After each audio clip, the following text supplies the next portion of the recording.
Good afternoon and welcome to NTV News. I am Siksha Sharma. Let's take a look into the headlines first.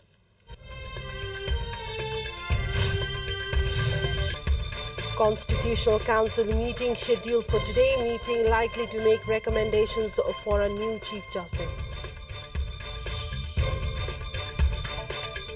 Dengue spreads across 70 districts of the country. Nearly 6,000 affected patients outnumber beds in Dharan. Torrential rain in areas around China's capital kills at least 20 people. Typhoon Kanon lashes Japan with wind and rain. And Germany playing against South Korea today to reach the FIFA Women's World Cup knockout stage. Morocco playing Colombia in last group matches.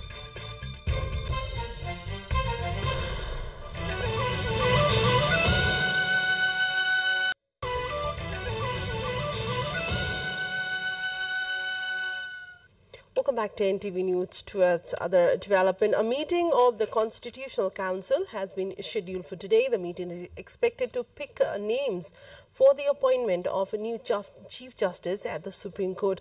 The Council is meeting today for the second time this week, as Tuesday's meeting could not make any decision regarding the appointment. The post of Chief Justice is set to be vacant after incumbent Chief Justice Hari Krishna Karki retires on August 5, that is 2 days from now. The constitutional provision requires the recommendation for the new Chief Justice to be made 1 month prior. At present, Justice Vishwambar Prasad Shrestha holds the top position in the roll order of the Supreme Court. The meeting will also likely hold discussion on the appointment of justices at other judiciaries. Currently, 6 justice positions at the Supreme Court and 42 places at the High Courts are remaining vacant. There have been no appointments in the High Courts for around 2 years now. The National Assembly, the upper house of the Federal Parliament, is meeting today. The meeting has been scheduled for 1:01 p.m. As per the agenda, NA Chairperson Ganesh Prasad Timasina will table the letter of authentication of bill sent by the Office of the President.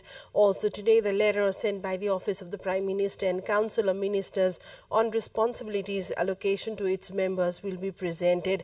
The main opposition, CP and UML, prevented the lower house, the House of Representatives, to convene over a TIA gold smuggling case. This has led to postponement of the House of Representatives till 7th of August. The Central Committee meeting of Mao Centre will continue today as well. The 5-day meeting began yesterday with the participation of total 758 representatives, including 385 full central members, 198 alternative central members, and 75 representatives of parties' 3 commissions. Central members will put forth their views on various topics in today's meeting. Prime Minister and Party President Pushpa Kamal Dahal, in his organizational report, proposed the Party with the People campaign. As per the campaign, the party will constitute committees at all 6,743 wards across the country. The party aims to induct at least 10% of the total population through the new campaign. The meeting held a discussion on the review of the incumbent government and unification with other parties, including the Communist Party of Nepal led by Netra Bikram Chand. Similarly, the meeting is scheduled to discuss the unification proposal sent by the Nepal Samajwadi Party led by Dr. Baburam Bhattarai. Let's take a look into a short break. We come back to you with other updates. Stay with us.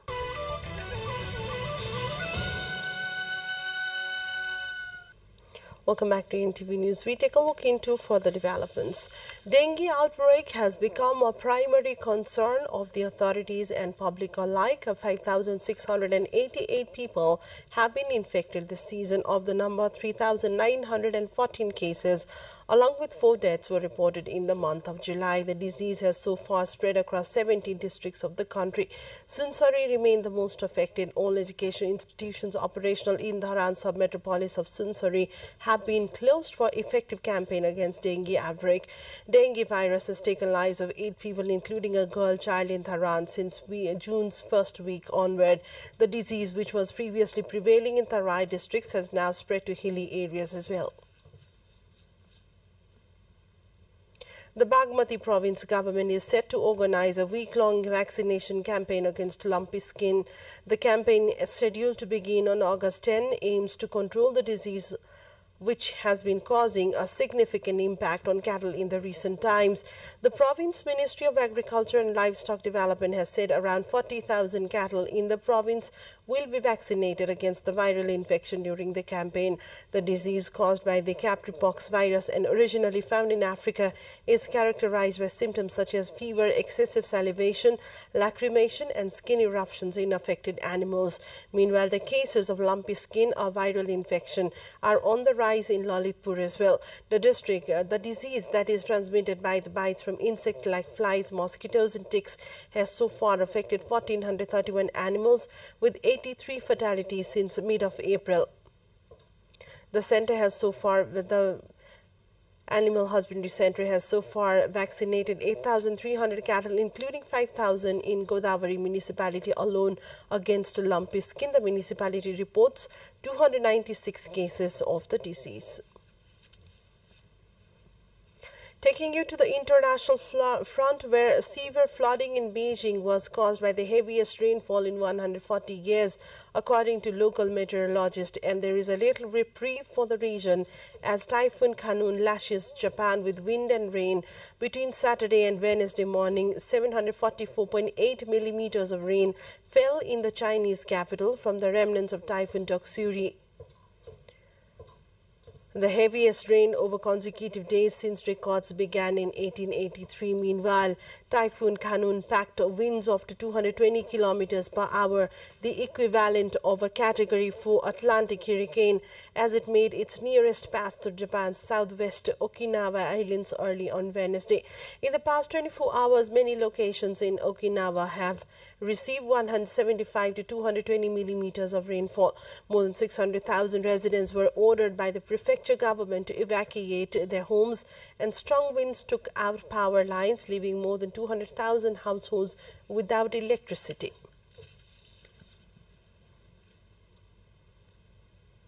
South Sudan is simultaneously drowning and drying as the climate crisis tightens up its grip. A unique combination of catastrophic floods and devastating drought are driving hunger to unprecedented levels as access to food is pushed out of reach of families who were previously able to feed themselves. Two-thirds of the population, that is 7.76 million people, are facing crisis or worse levels of hunger. This is the highest number ever, surpassing that seen even at the height of the country's civil war. 4 consecutive years of record flooding has led to widespread displacement, the destruction of livelihoods, and the loss of arable land.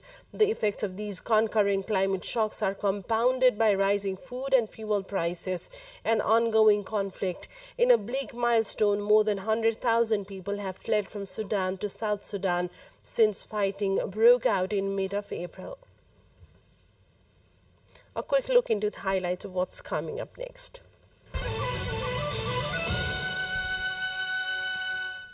Welcome back to NTV News. We take a look into further developments. Police raids targeting drug gangs in 3 Brazilian states have left at least 45 people dead. In the latest operation in Rio de Janeiro, police said they returned fire in a shootout in the Complexo da Penha area, killing at least 10. Earlier, 16 people died in clashes during a 5-day police raid dubbed Operation Shield. And in the northeastern state of Bahia, 19 suspects have been killed since Friday. 58 people were arrested during the operation in Sao Paulo state, which began after a special forces police officer was killed on Thursday in the coastal town of Guarujá. Police seized 385 kilograms of narcotics as well as guns, according to the local media there. A Russian drone strike has hit Ukrainian port facilities at Izmail on the river of Danube, a short distance from NATO member state Romania. A grain warehouse and an elevator for loading the grain were damaged. Almost 40,000 tons of grain destined to African countries, China and Israel, were damaged. Ukraine said Russia began targeting Ukraine's ports after abandoning a UN deal that enabled the safe grain export between both countries across the Black Sea. In Niger, humanitarian operations continue uninterrupted and road movements are possible and have been authorized, a UN spokesperson said. Some 4.3 million people in Niger, the vast majority of whom are women and children, need the humanitarian aid, as said by the UN. Meanwhile, the United States has ordered the partial evacuation of its embassy in Niger following last week's coup. Hundreds of foreign nationals have been already evacuated from the country, and on Sunday, the French embassy was attacked by protesters. Coup leader General Abdurrahmane Tichiniani has warned against any interference in the internal affairs of the country. Niger is a significant uranium producer and lies on a key migration route to North Africa and the Mediterranean. A quick look into the highlights of what's coming up next on the other side.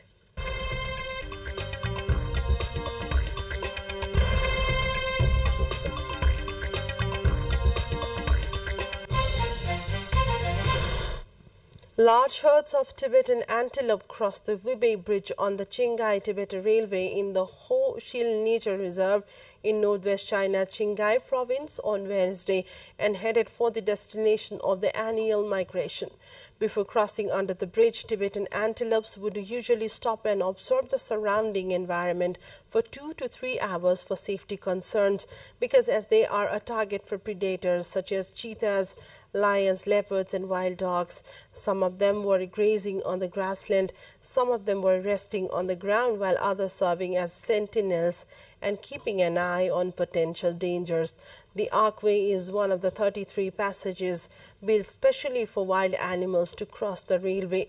Statistics showed that more than 90% of migrating Tibetan antelopes will take the Wibei Bridge to cross the Qinghai-Tibet Railway every year to complete the round-trip migration between the wintering ground and the summer calving ground.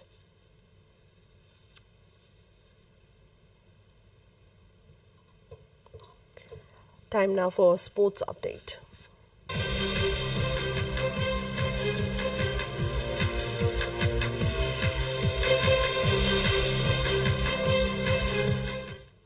The 2023 FIFA Women's World Cup continues when Morocco and Colombia collide today. Colombia are leading Group H currently with 6 points, while Morocco are in third place with 3 points. Meanwhile, Germany will be looking for a bounce-back match in an effort to reach the knockout stage when they match up against South Korea in a key Group H match on Thursday. Germany are in a must-win situation if they are to avoid their worst Women's World Cup finish since taking 7th in 2015. And this brings us to the end of the bulletin. To wrap up, a quick reminder of the top stories.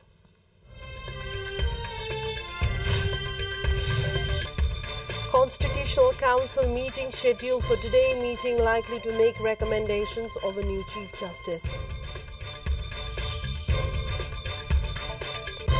Dengue spreads across 70 districts of the country. Nearly 6,000 affected patients outnumber beds in Dharan. Torrential rain in areas around China's capital kills at least 20 people. Typhoon Kanon lashes Japan with wind and rain. And Germany playing against South Korea today to reach the FIFA Women's World Cup knockout stage. Morocco playing Colombia in last group matches.